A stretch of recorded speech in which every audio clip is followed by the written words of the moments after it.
তো এই যে আমার হাতে দেখতে পাচ্ছ জবা ফুল, কারণ সকাল থেকে অনু মাথা খারাপ করে দিচ্ছে যে জবা ফুলই লাগবে নাকি ওরা আজকে পুজো করতে। তাই আমি কিছু জবা ফুল, আমাদের অনেক ফুলের গাছই আছে কিন্তু জবা ফুলটাই নেই, তাই এগুলো আমি পাশের বাড়ি থেকে নিয়ে এলাম। সুন্দর সুন্দর জবা ফুল হয়েছে। আর ওইখানে একটা গাছ আছে আমাদের পঞ্চমুখী জবা, তোমাদেরকে দেখাই। হ্যাঁ, পঞ্চমুখী জবা যে চারাটা আমি নিয়ে এসেছিলাম ওই যে এই জায়গাটায়, এখানে জাস্ট কুঁড়ি হয়ে ধরেছে। এই যে এইটা হচ্ছে পঞ্চমুখী জবা, কিন্তু এই জবাটা তোমার আমি গাছটা নিয়ে আসবো, যে তুলে আনলাম দিয়ে বাড়িতে এসে লাগাবো এই গাছটা। হ্যাঁ, কই অনু তোমার জবা পঞ্চমুখী লয়, চলবে? চলবে না, দৌড়বে। খুশি? হ্যাঁ, সকাল থেকে তো মাথা খারাপ করে দিলে এই জবা জবা জবা করে।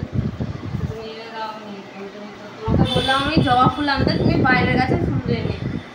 আমি কি বাইরের গাছে ফুলটা তুলতে পারবো না? এটা পাওয়া যায় না আমাদের এখানে, তো দূরে যেতে হয়। ওই জন্য ওকে বললাম যে ফুলটা এনে দাও।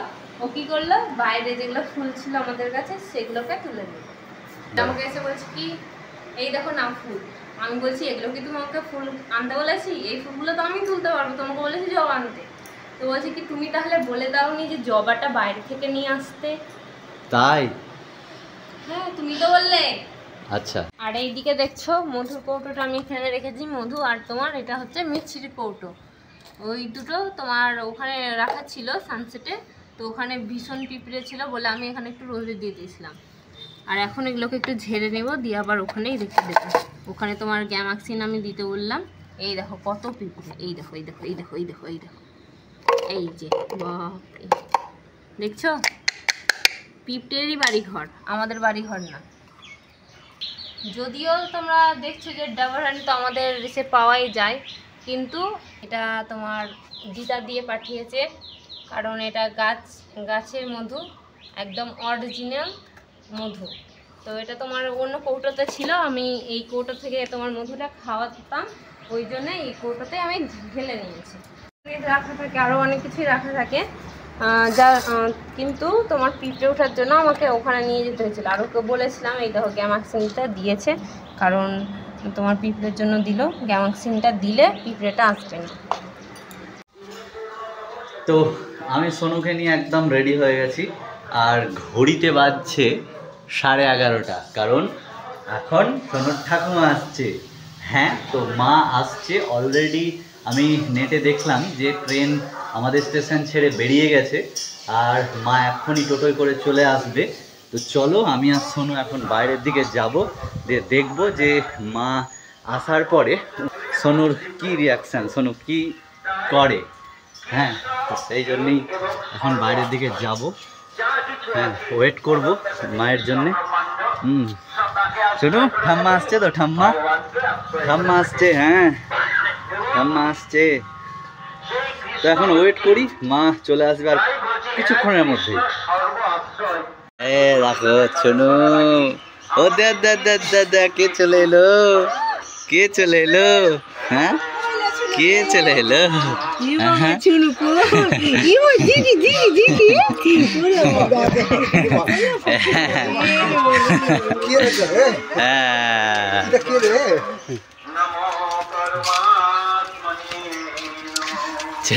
চলে আমরা দাঁড়িয়ে আছি। হ্যাঁ, আমরা দাঁড়িয়ে আছি ঠাম্মার লেগে। হ্যাঁ, ঠাম্মার লেগে দাঁড়িয়ে আছি।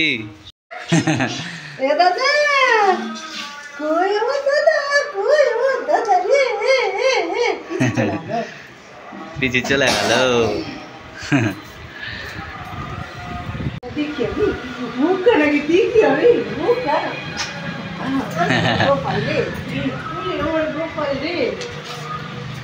শরবত দাও, শরবত। আমার বাবুটা কই রে, আমার ছোলাটা কই?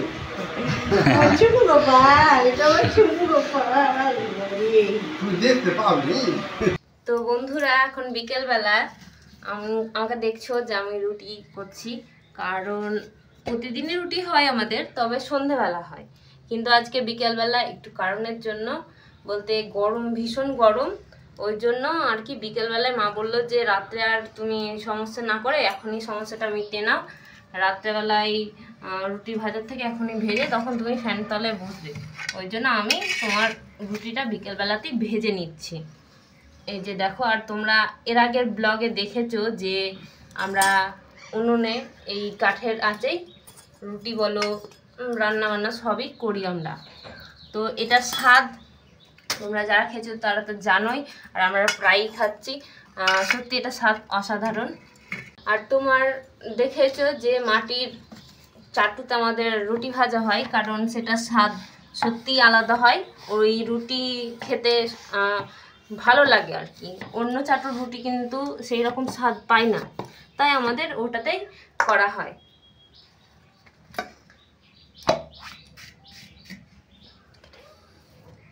তবে যাই হোক, অনু এখন রুটি করছে তোমরা দেখতে পেলে। আর আমি এখন বাইরে বসে আছি, কারণ তোমার টিউশন পড়ানো ছিল 3টে থেকে, টিউশনটাই মাত্র শেষ করলাম।